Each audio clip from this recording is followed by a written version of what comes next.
തൃശൂർ വടക്കുംനാഥ ക്ഷേത്രത്തിൽ കർക്കടക മാസാരംഭത്തിന്റെ ഭാഗമായുള്ള ആനയൂട്ട് ഇന്നാണ്. ആനയൂട്ടിൽ 55ഓളം ആനകൾ പങ്കെടുത്തേക്കും. കേരളത്തിലെ തന്നെ ഏറ്റവും വലിയ ആന സംഗമമായ വടക്കുംനാഥനിലെ ആനയൂട്ട് കാണാൻ ആയിരങ്ങൾ എത്താറുണ്ട്.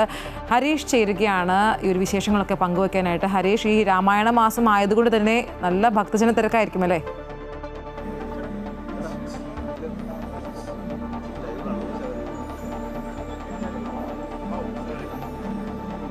ഐശ്വര്യ, തീർച്ചയായിട്ടും നമുക്കറിയാം കർക്കിടക മാസമാണ്, രാമായണമാണ്. കർക്കിടകത്തിൽ സുഖചികിത്സ ആനകൾക്ക് പതിവാണ്. അതിൻ്റെ ഭാഗമായി തന്നെയാണ് ഇന്ന് വടക്കുംനാഥനിൽ ഇത്തരത്തിൽ ആനകളുടെ ആനയൂട്ട് ഉള്ളത്. ഇത് കേരളത്തിൽ തന്നെ ഏറ്റവും കൂടുതൽ ആനകൾ ഒരുമിച്ച്, അതായത് ഉത്സവത്തിനല്ലാതെ ഏറ്റവും കൂടുതൽ ആനകൾ ഒന്നിച്ചെത്തുന്ന ഒരു ചടങ്ങാണ് എന്നുള്ളതാണ് ഏറ്റവും പ്രത്യേകത. അത് വടക്കുംനാഥനെ സംബന്ധിച്ച് ഏറ്റവും പ്രധാനപ്പെട്ട ചടങ്ങ് തന്നെയാണ്. എനിക്ക് പുറകിൽ കാണാം, ഇപ്പോൾ തന്നെ ആനകൾ നിരന്നു കഴിഞ്ഞു. ഇത്തരത്തിൽ ആടയാഭരണങ്ങളില്ലാതെ ആനകൾ ഒന്നിച്ചു കൂടുന്ന കേരളത്തിലെ തന്നെ ഏറ്റവും വലിയ ഒരു മഹോത്സവമാണ് ഇപ്പോൾ ഈ ഒരു തൃശ്ശൂർ വടക്കുംനാഥനിൽ നടക്കുന്നത്. ആനയൂട്ട്, അത് ഈ കർക്കിടക മാസവുമായി ബന്ധപ്പെട്ട്, രാമായണ മാസവുമായി ബന്ധപ്പെട്ടൊക്കെ വലിയ പ്രധാനം നമുക്ക് ഇതിന് കണക്കാക്കേണ്ടി വരും. വലിയ രീതിയിലുള്ള ഒരു ജനപ്രവാഹം നമുക്കിവിടെ കാണാം. പ്രത്യേകിച്ചും ആനപ്രേമികളുടെയും പൂരപ്രേമികളുടെയും ഒക്കെ ഒരു കടന്നുവരവ് തീർച്ചയായും നമുക്ക് ഇവിടെയുണ്ട്. ഇവിടെ ക്ഷേത്രം ഭാരവാഹികൾ കൂടി ചേരുന്നുണ്ട്. നമുക്ക് അതിൻ്റെ കൂടുതൽ വിശദാംശങ്ങൾ എന്തൊക്കെയാണ് ശരിക്കും ആനയൂട്ട് എല്ലാ വർഷവും വർഷങ്ങളായി നടത്തി വരുന്നതാണ്.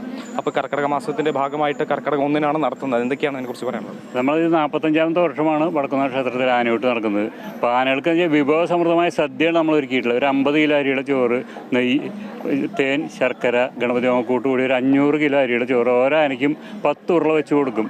അതേപോലെ വിഭവ സദ്യ പറയുമ്പോൾ നമുക്ക് ഫ്രൂട്ട്സ് ഒരു 9 തരം ഫ്രൂട്ട്സ്, പൈനാപ്പിൾ, കക്കിരി, ചോളം, മാമ്പഴം, പഴം, തണ്ണീർമത്തൻ, അങ്ങനെ 9 ഫ്രൂട്ട്സും ആനകൾക്ക് കൊടുക്കുന്നുണ്ട്.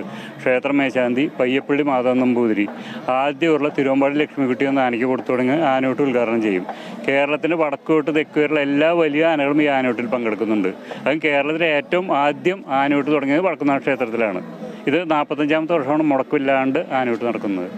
വലിയൊരു തിരക്ക് സ്വാഭാവികമായിട്ടും ഈ ഒരു ദിവസങ്ങളിലൊക്കെ അനുഭവപ്പെടും. ആനപ്രേമികൾ ഒരുപാട് പേര് വരും. അതിന് പുറമെ ഭക്തരുടെ ഒരു തിരക്ക്, പ്രത്യേകിച്ച് രാമായണ മാസം കൂടി ആകുമ്പോൾ ഭക്തജന തിരക്കും കൂടും. അപ്പോൾ എങ്ങനെയാണ് ഇത്തവണത്തെ ഒരു തിരക്കൊക്കെ എത്രത്തോളം പ്രതീക്ഷിക്കുന്നത്? എല്ലാ കൊല്ലവും മുടക്കുണ്ടെങ്കിലും ഇല്ലെങ്കിലും ഭക്തജന തിരക്ക് കൂടി പോലീസുകാരുടെ കണക്ക് പ്രകാരം ഇപ്രാവശ്യം 40,000 പരം ജനങ്ങൾ വടക്കുംനാഥ ക്ഷേത്രത്തിൽ ആനയൂട്ടിന് എത്തുമെന്ന് വിചാരിക്കുന്നത്. സ്ത്രീകളും കുട്ടികളും വയസ്സായവരും എല്ലാവരും അടക്കം നല്ല തിരക്കാണ് പതിവ്. എന്ന് വെച്ചാൽ ഇവിടെ വരുമ്പോൾ എല്ലാ ആനകൾക്കും എന്തെങ്കിലും ഒരു കരിമ്പോ ഒരു പഴമോ ഒരു ഉരുള ചോറോ കൊടുക്കാൻ എല്ലാ സൗകര്യവും ചെയ്തിട്ടുണ്ട്.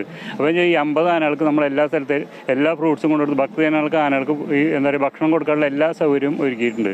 അതും രാമായണ മാസം തുടക്കം ഗണപതിക്ക് എന്തെങ്കിലും ഒരു ഫ്രൂട്ട് കൊടുത്തു കഴിഞ്ഞാൽ ആ മാസം നന്നായി എന്ന് പറഞ്ഞ പോലെ ഭക്തജനങ്ങൾ വളരെ സന്തോഷത്തോടുകൂടി ഇവിടെ എത്തി. അത് കഴിഞ്ഞ് ഭക്തജനങ്ങൾക്ക് അന്നദാനവും ഒരുക്കിയിട്ടുണ്ട്. ഒരു 10,000 പേർക്ക് അന്നദാനം ഒരുക്കിയിട്ടുണ്ട്. വടക്ക് ആനയ്ക്ക് കൂട്ടി അവനവൻ ഭക്ഷണം കഴിച്ച് സന്തോഷമായിട്ട് പോകുന്ന ദിവസമാണ് കർക്കിടക രാമായണ മാസം 1-ാം തീയതി വടക്കുംനാഥ ക്ഷേത്രത്തിൽ. പ്രധാനമായിട്ടും പഴങ്ങൾ, ശർക്കര, ഉരുള, പിന്നെ എന്തൊക്കെയാണ് ഈ ഒരു ഇതിൽ ഉൾപ്പെടുത്തിയിട്ടുള്ളത്?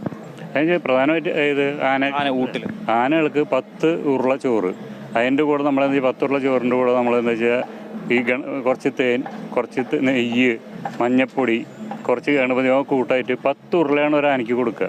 ഈ 10 ഉരുള കൊടുത്തതിന് ശേഷം മാത്രമേ നമ്മൾ ഫ്രൂട്ട്സ് കൊടുക്കുന്നുള്ളൂ. അതിൻ്റെ കൂടെ എല്ലാം കഴിഞ്ഞ ഒരു ഔഷധക്കൂട്ടും കൊടുക്കുന്നത്. ആനകൾക്ക് ഇതൊക്കെ കഴിച്ചാൽ ദഹിക്കാൻ വേണ്ടി ഒരു അഷ്ടചൂർണത്തിൻ്റെ ഔഷധക്കൂട്ടും ആനകൾക്ക് കൊടുക്കുന്നുണ്ട്. അപ്പോൾ ഇത് കഴിഞ്ഞാൽ ആനകൾ പോകുമ്പോൾ ശരിക്കും സുഖമായി ഭക്ഷണം കഴിച്ച് ദഹിച്ചിട്ടാണ് പോകണം. ഇന്ന് തൊട്ട് ശരിക്കും ഒരു ആനകളുടെ സുഖചികിത്സ കാലമാണ്. കർക്കിടക മാസം എന്ന് പറയുമ്പോൾ ആനകളുടെ സുഖചികിത്സ കാലമാണ്. കാരണം എന്താ വെച്ചാൽ ശരിക്കും കർക്കിടക മാസത്തിൽ ആനകളൊക്കെ എന്താ പറയുക കെട്ടണ കാലമാണ്. അപ്പോൾ സുഖചികിത്സ ഇവിടുത്തെ ആഹാരം കഴിച്ചു തുടങ്ങി സുഖചികിത്സ തുടങ്ങുകയാണ്. അതാണ്, അതായത് ഈ ഒരു ആനകൾക്ക് സുഖചികിത്സാ കാലമാണ്. അതുകൊണ്ട് തന്നെ കൃത്യമായ രീതിയിൽ അവർക്ക് വേണ്ട ഭക്ഷണങ്ങൾ, അവർക്ക് ദഹിക്കാൻ വേണ്ട ഭക്ഷണങ്ങൾ, അല്ലെങ്കിൽ ഒരു സുഖചികിത്സ കാലത്ത് കൊടുക്കേണ്ട രീതിയിലുള്ള ഔഷധക്കൂട്ടുകൾ അടങ്ങിയ പ്രത്യേക ഭക്ഷണങ്ങളാണ് ഇന്ന് ആനയ്ക്ക് കൊടുക്കുന്നത്. ഞാൻ നേരത്തെ സൂചിപ്പിച്ച പോലെ തന്നെ രാമായണ മാസമാണ്, കർക്കിടകമാണ്. അതുകൊണ്ട് തന്നെ വലിയ ഭക്തജന തിരക്ക് പൊതുവെ ഇവിടെ അനുഭവപ്പെടാറുണ്ട്. അതിന് പുറമെ ഈ ആനയൂട്ട് കൂടി ആയപ്പോൾ വലിയ രീതിയിൽ ആനപ്രേമികൾ അടക്കം ഇങ്ങോട്ടേക്ക് ഒഴുകിയെത്തുന്ന, വടക്കുംനാഥനിലേക്ക് ഒഴുകിയെത്തുന്ന കാഴ്ചയാണ് നമുക്ക് കാണാൻ സാധിക്കുന്നത്. അല്പസമയത്തിനകം തന്നെ എല്ലാ ആനകളും ഇവിടെ അണിനിരക്കും. ഇപ്പോൾ പ്രധാന ആനകളൊക്കെ തന്നെ എത്തിയിട്ടുണ്ട്. പിടിയാനകളും കൊമ്പനാനകളും അടങ്ങി ഏകദേശം 50-ൽ പരം ആനകളാണുള്ളത്. അല്പസമയത്തിനകം ആനയൂട്ട് ആരംഭിക്കും.